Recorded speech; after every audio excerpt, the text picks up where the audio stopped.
Hello, मैं doctor Chandrakala, सह आचार्य, राजकीय महाविद्यालय बयाना। मैं अपने बीए पार्ट सेकंड के सभी बच्चों का पुनः स्वागत करती हूँ। और बच्चों, आज मैं आपके लिए थर्ड यूनिट से जो टॉपिक हमारा चल रहा था वो था मोड अर्थात बहुलक, उसी को कंटिन्यू करती हूँ। और आज हम चर्चा करेंगे मोड के गुण अर्थात बहुलक के गुण क्या हैं, मेरिट्स ऑफ मोड। चलिए टॉपिक को शुरू करते हैं। सर्वप्रथम मैं आपको एक एक करके सभी मेरिट्स अर्थात गुण बताती हूँ जो बहुलक के हैं। पहला देखिए, सरल और लोकप्रिय। दूसरा है चरम मूल्यों का न्यूनतम प्रभाव। तीसरा है बिंदु रेखीय निर्धारण। और चौथा है सर्वाधिक प्रतिनिधित्व। और पांचवा है श्रेणी का महत्वपूर्ण माप।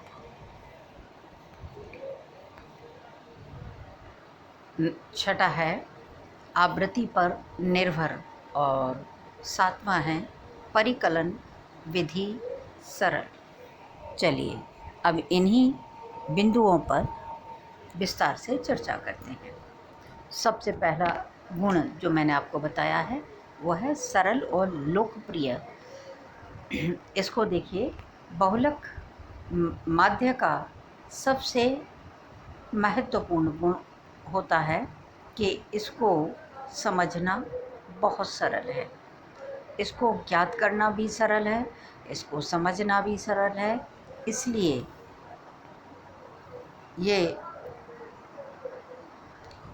इसलिए लोग इसका दैनिक जीवन में पर्याप्त रूप में प्रयोग करते हैं। सामान्यतः इसे निरीक्षण द्वारा ज्ञात कर लिया जाता है। तो मैंने आपको बताया है, इसको ज्ञात करना सरल है, इसको समझना सरल है, और इसको जानने के लिए मात्र हमें निरीक्षण का प्रयोग करना पड़ता है। चलिए अब दूसरा देखते हैं, चरम मूल्यों का न्यूनतम प्रभाव। इसकी गणना आवृत्तियों के आधार पर की जाती है। इसकी गणना में श्रेणी के चरम मूल्यों का कोई प्रभाव नहीं पड़ता है तथा सभी आवृत्तियों की जानकारी होना भी कोई ज़रूरी नहीं होता है। तो कहने का तात्पर्य यह है कि चरम मूल्यों का इस पर विशेष प्रभाव नहीं पड़ता है। तीसरा बिंदु देखते हैं, बिंदु रेखीय निर्धारण। बहुलक का निर्धारण आवृत्तियों के मूल्यों के आधार पर रेखीय चित्र या ग्राफ बनाकर निरीक्षण द्वारा किया जा सकता है।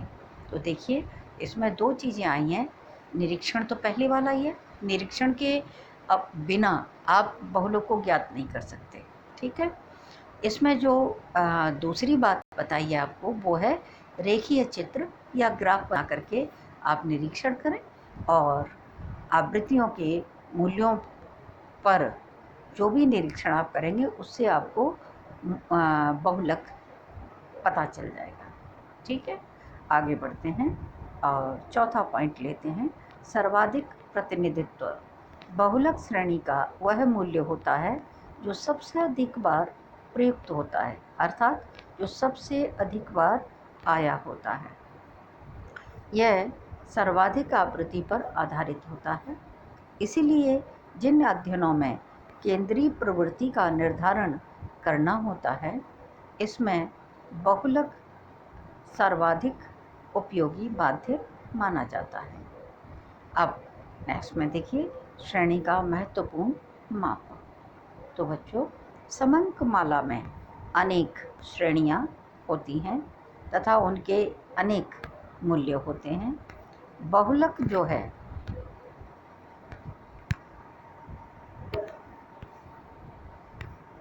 उनमें सबसे अधिक महत्वपूर्ण श्रेणी होती है। उसकी आवृत्ति तथा मूल्य संपूर्ण समंकमाला में विशेष महत्वपूर्ण होते हैं और विशेष ध्यान देने योग्य तथा अध्ययन करने योग्य माने जाते हैं। अब मैं आपको नेक्स्ट गुण बताती हूँ बहुलक का, वो है उत्पादन में महत्वपूर्ण। अब देखिए, उत्पादन प्रतिष्ठानों में किस आकार, नाप तौल वाली वस्तु का उत्पादन कितना होना है, कितना चाहिए, है ना। तो इसे ज्ञात करने के लिए हमें बहुलक माध्य के द्वारा निश्चित मात्रा मिल जाती है। और अगर हम बहुलक माध्य के द्वारा निश्चित करते हैं तो यह हमारे लिए सुगम भी हो जाता है और सरल भी हो जाता है। तो बच्चों, अभी तक हमने आपको बताए मेरिट्स ऑफ मोड, यानी बहुलक के गुण। जहाँ कोई भी वस्तु हो, सिक्के के हमेशा दो पहलू होते हैं, उसी तरह बहुलक के भी दो पहलू हैं। एक मैंने आपको बताया मेरिट्स, और दूसरा है डीमेरिट्स अर्थात दोष।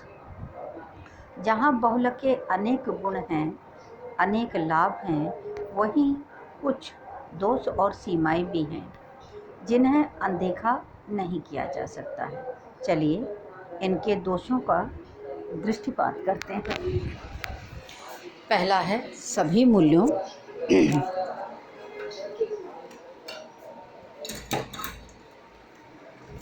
सभी मूल्यों पर आधारित नहीं होता है। दूसरा है जो इसका अवगुण है, वह है अनिश्चित तथा अस्पष्ट। तीसरा है ये बीजगणितीय विवेचन पर आधारित नहीं है, अर्थात इसमें बीजगणितीय विवेचन असंभव है। चौथा है भ्रामकता। अब इनके चारों दोषों पर दृष्टिपात करते हैं। पहला देखते हैं, बहुलक अधिकतम आवृत्ति वाले पद मूल्यों पर आधारित होता है। इसमें चरम सीमा पर स्थित पदों का कोई महत्व नहीं होता है। ठीक है, जो पद चरम सीमा पर स्थित होते हैं उनका महत्व नहीं होता है। दूसरी बात देखिए, कभी कभी एक समूह में दो या दो से अधिक पद बहुलक के रूप में आ जाते हैं, तब हमारे लिए बहुत कठिन हो जाता है ये निश्चित करना कि बहुलक कौन सा है। ठीक है, उन दो में किसको माने तो निश्चित करना संभव नहीं है। तो उससे क्या होगा, यह अनिश्चित भी है और अस्पष्ट भी है। तीसरी बात देखिए, बहुलक सभी पदों पर आधारित नहीं होता है। वो यही कारण है कि बीजगणितीय उपयोग संभव नहीं है। इसमें हम बीजगणितीय विवेचना नहीं कर पाते हैं। ठीक है, अब चलते हैं चौथा वाला दोष। चौथा दोष मैंने आपको बताया भ्रामकता, अर्थात भ्रामकता का प्रभाव इसमें स्पष्ट रूप से दिखाई देता है। FC मिल्स ने ठीक लिखा है कि अनुमानित बहुलक का निर्धारण कर देना जितना सरल है, वास्तविक बहुलक का निर्धारण करना वास्तव में उतना ही कठिन है। कितना सुंदर सेंटेंस दिया है उन्होंने।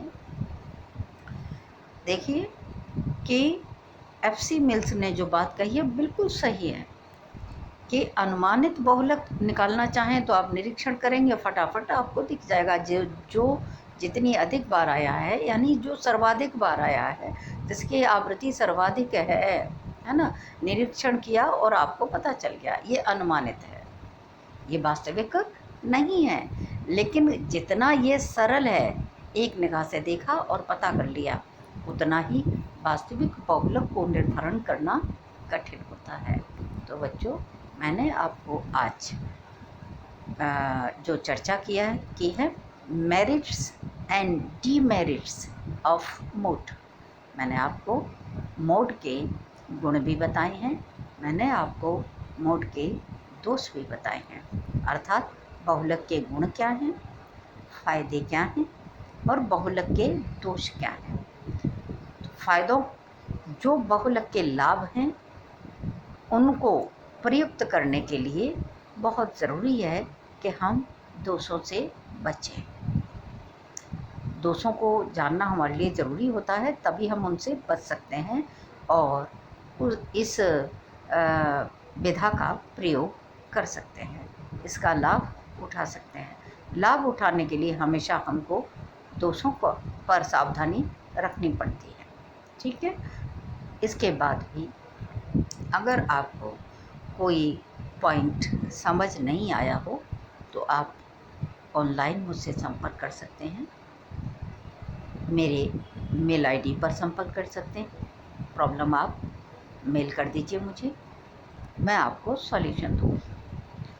दूसरा, आप अगर मेल नहीं करना चाहते हैं तो आप मुझे फ़ोन कर लीजिए और जो भी आपकी प्रॉब्लम है उसे मैं आपको समझा दूँगी। तीसरा, आप व्हाट्सएप के माध्यम से भी मुझसे कॉन्टेक्ट कर सकते हैं। और इस तरह से मैंने आपको बताया बहुलक के दोष क्या हैं और बहुलक के गुण क्या हैं, ठीक है। Thank you very much.